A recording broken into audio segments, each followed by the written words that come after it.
राजस्थान में एक बार फिर उपचुनाव होने जा रहे हैं अंता में, और ऐसे में राजस्थान के गृह राज्य मंत्री जवाहर सिंह मैडम साहब से बात करेंगे किस तरह से देखते हैं, क्योंकि बीजेपी 2 साल के कार्यकाल को लेकर उस चुनाव में जारी है, और जबकि प्रमोद जैन भाया क्योंकि अशोक गहलोत सरकार में मंत्री रहे हैं और उन पर कई बार बीजेपी भ्रष्टाचार को आरोप लगा चुकी है। जानते हैं क्या है अंदरूनी राजनीति जवाहर सिंह मैडम साहब के साथ। मैडम साहब, चुनाव एक बार फिर अंता में किस तरह देखते हैं? देखिए, अंता में उपचुनाव होना है और अंता की जनता का जो एक दृढ़ विश्वास है और उनका जो मन है वो भारतीय जनता पार्टी के पक्ष में है।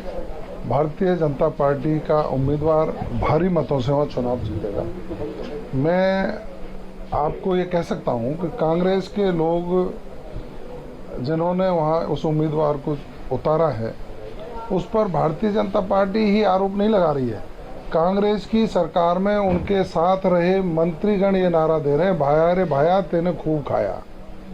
तो वहाँ की जनता उनसे त्रस्त है, उन्होंने जिस तरह का भ्रष्टाचार उस समय किया था। और दूसरी ओर भारतीय जनता पार्टी और प्रदेश के मुख्यमंत्री आदरणीय भजनलाल शर्मा जी के नेतृत्व में सरकार ने 2 वर्ष में जो युवा के लिए, महिलाओं के लिए, किसानों के लिए, बेरोजगार के लिए, गरीब के लिए जो काम किया है उससे आम जन में खुशी का माहौल है। हाँ, भारतीय जनता पार्टी की सरकार आम जनता के हित में निर्णय लेती है। किसान सम्मान निधि जो 6,000 रुपये अन्य प्रदेशों में मिलती है, हमारे यहाँ 9,000 मिलती है। माननीय मुख्यमंत्री जी ने 9,000 कर दिया। हर खेत को पानी मिले इसकी व्यवस्था कर दी। महिलाओं की समृद्धि हो। युवा जो हमारे बेरोजगार थे उनके लिए भर्तियां निकाल करके नियुक्ति पत्र जारी करने का काम राजस्थान की सरकार ने किया है। अमन, चैन, शांति, कानून व्यवस्था सुदृढ़ हुई है। निश्चित रूप से अंता का उपचुनाव भारतीय जनता पार्टी भारी मतों से जीतेगी। मैडम साहब, एक चीज और, जो वसुंधरा जी का गढ़ माना जाता है हाडोती, और उस हाडोती में जिस तरह से ओम बिड़ला भी आते हैं, सांसद हैं और स्पीकर हैं, क्या देखते हैं? सुनिश्चित बीजेपी जीत की ओर? देखिए, हाड़ौती में हमारे भारतीय जनता पार्टी के बहुत बड़े लीडर हैं। माननीय वसुंधरा जी वहाँ से विधायक हैं, उनके बेटे सांसद हैं। माननीय ओम बिड़ला जी लोकसभा में दूसरी बार अध्यक्ष हैं, जो हमारे देश की सर्वोच्च सबसे बड़ी पंचायत है।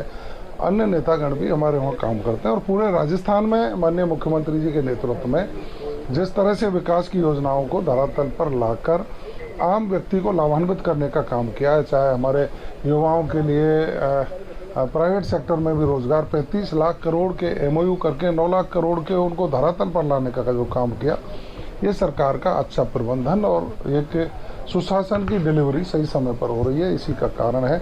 अभी अमित शाह जी का दौरा हुआ, आपने देखा होगा। देश के यशस्वी गृह मंत्री आदरणीय अमित शाह जी ने राजस्थान को बहुत सौगातें दी है।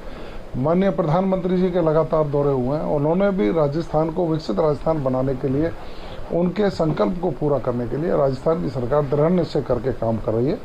तो कांग्रेस में तो आपस में सिर्फ अटब्बल की स्थिति है, कोई नहीं। अभी बीजेपी का कैंडिडेट उतरा नहीं। हमारा उम्मीदवार कमल का फूल होता है, कमल का फूल हमारा उम्मीदवार है, चेहरा हम उतार देंगे।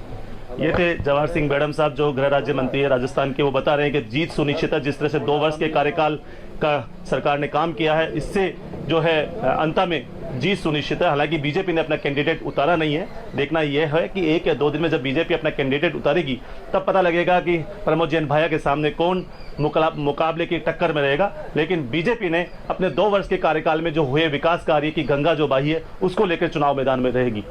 राजनारायण शर्मा, राष्ट्र टीवी, जयपुर।